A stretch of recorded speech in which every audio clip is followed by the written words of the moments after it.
안녕하세요, 파스트입니다. 이번 시간에는 귀농인들이 꼭 알았으면 하는 농산물 가격에 대해서 한번 말씀드릴까 합니다. 농산물 가격에 대해서 왜 알아보려고 하면 귀농하기 전에 작물을 먼저 선택해야 되지 않습니까? 그러기 위해서는 농사를 잘 짓는 것도 중요하지만은 판로라든지 내 농산물은 제값을 받고 판매할 수 있어야 됩니다. 그래야지 농가 소득을 올릴 수 있거든요. 그렇기 때문에 귀농인들한테는 농산물 가격이 작물을 선택하는 데 있어서 중요한 요소가 아닐까 싶은데요. 혹시 우리나라 10대 농축산물이 어떤 건지 아시나요? 이번에 자료를 좀 찾아보면서 알게 된 사실인데, 쌀을 제외하고 마늘, 양파, 무, 배추, 소고기, 돼지고기, 사과, 배, 닭, 여기 10대 농축산물인데, 올해는 이 10대 농축산물이 가격이 전반적으로 다 동반 하락하는 모습을 보이고 있습니다. 그 이유는 뭐 여러 가지 있겠죠. 올해 같은 경우는 기상 여건이 상당히 좋아서 특히 밭작물 같은 경우에 생산량이 지난해보다 늘어서 농산물 가격이 떨어진 점도 있겠지만은, 일단 전체적으로 경기 침체가 오면서 소비가 좀 위축되어서 그런 점도 있습니다. 농민신문을 보니까 고품질의 농산물을 생산하고도 제값을 못 받아서 참 안타까운 선택을 하시는 분들도 뉴스 보도를 통해서 보고 있는데, 진짜 같은 농민으로서 진짜 안타깝습니다. 진짜 열심히 피땀 흘려서 지은 농산물을 제값을 받기는커녕 생산비도 못 건지는 그런 상황이 내몰리는 경우가 상당히 많습니다. 올해는 양파나 마늘, 무, 배추 등의 작물들이 그런 실정이고요. 그뿐만 아니라 과수 농가도 자두, 복숭아, 사과 등도 마찬가지로 올해는 작년에 비해서 가격이 참 낮습니다. 한 가지 예를 든다면 무 같은 경우에 20kg 기준으로 작년에 같은 경우는 23,000원 정도 했습니다. 그런데 올해는 6,000원이라고 합니다. 작년에 비해서 4분의 1 수준으로 확 떨어진 거죠. 그거는 이제 정품 기준으로 그런 거고요. 하품 같은 경우는 1,000원짜리도 상당하답니다. 20kg에. 그냥 말이 안 될 정도로 농산물 가격이 진짜 그렇습니다. 정말 생산비도 못 건지는, 오히려 수확하면 수확할수록 마이너스가 나는 그런 현상을 겪게 되는 거죠.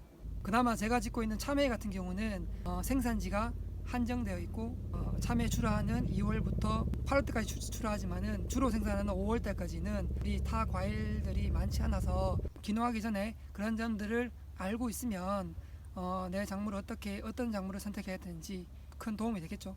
그뿐만 아니라 지금 귀농하신 분들이 귀농해서 지원도 많고 어떤 작물이든 농사만 지으면 큰 돈을 벌 수 있다 라고 생각하는 경우가 있습니다. 딸기 농가에서 귀농해서 연매출 1억, 예를 들면 참외 농가에서 올해는 2억 3억 했다. 물론 그런 경우도 있고요. 근데 대부분은 그렇지 못하고 도시에서 생활하던 때보다 오히려 소득이 낮아지는 경우도 많습니다. 농사 같은 경우 한 해를 망치면 그 빚을 갚기 위해서 내년에는 경지 면적을 더 늘려서 농사를 짓는데, 또 그 해도 뭐 기상이 안 좋아서 수확량이 적거나, 아니면 기상이 너무 좋아서 올해같이 수확량이 많은데 값은 진짜 말 그대로 똥값이시거나, 그럴 경우에는 악순환이 반복됩니다. 그래서 빚은 늘어가고 소득은 없고, 이게 몇 년간 지속되면 진짜 누구도 버틸 수가 없거든요. 그렇기 때문에 귀농하시려면 한 3, 4년 정도는 내가 농사를 못 지어도 살 수 있는 여윳돈이 있어야지만 그나마 조금 성공을 바라볼 수 있다고 저는 생각합니다. 저 같은 경우는 뭐 운이 좋아서 작년이나 올해나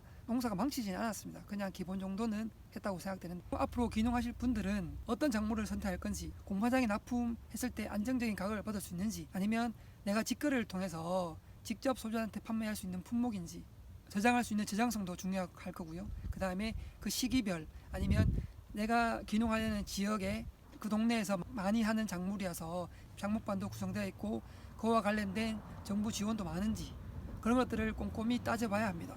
그래서 오늘은 농산물 가격에 대해서 말씀드렸는데, 농산물 가격이라는 건 곧 내가 귀농할 때 선택할 작물에 대한 실질적인 소득과 관련된 부분이 있기 때문에 주의 깊게 살펴봐야 되고요. 귀농하기 전에 꼭 자신이 선택할 작물에 대해서 연도별 평균가가 나와 있고, 대충 내가 하우스 시설이 몇 평 정도 하면 얼마 정도 수익이 날 거라든지, 그런 계획도 미리 한번 점검해보고 하면 조금이나마 실패를 줄일 수 있지 않을까, 그런 생각을 합니다.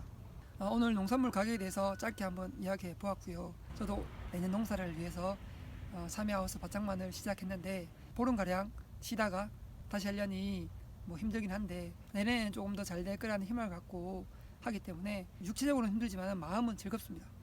이 영상이 도움이 되셨다면 구독과 좋아요 부탁드리겠습니다. 오늘 영상은 여기까지입니다. 감사합니다. 안녕.